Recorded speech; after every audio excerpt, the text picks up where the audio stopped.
Good morning guys! Today is nagluluto ako ng lumpiang saging.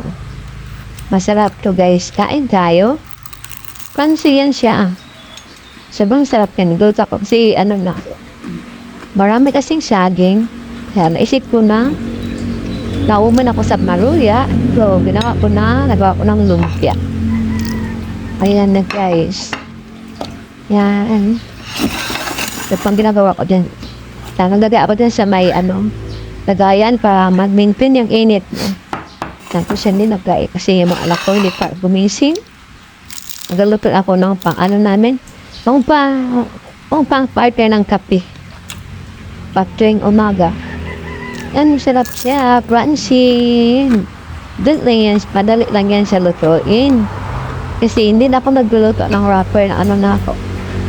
Gabi din ako sa market namin yung wrapper. Minsan din, gawa din ako ng wrapper pero yung paan lang. Magawa ko ng fresh na, yung may gulay sa loob. Basta, ganun. Yan, kumusta na ba kayo dyan? Sa inyong mga lugar dyan.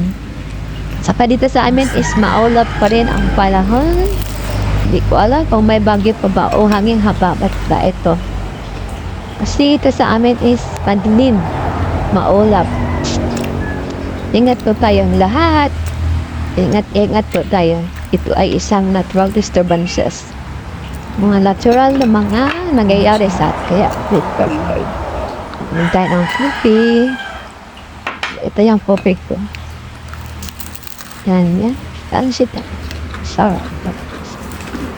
Sobrang sarap. Yung bayabano ko, parang may sira. Tingnan ko, parang may sira siya. Kaya nangyari yan. Iuwi ko yata sa saan. Ang binibinihan ko. Kain tayo. Kain. Sa panglumpia, pat mainit. Ang dami sa dumaan. Mainit.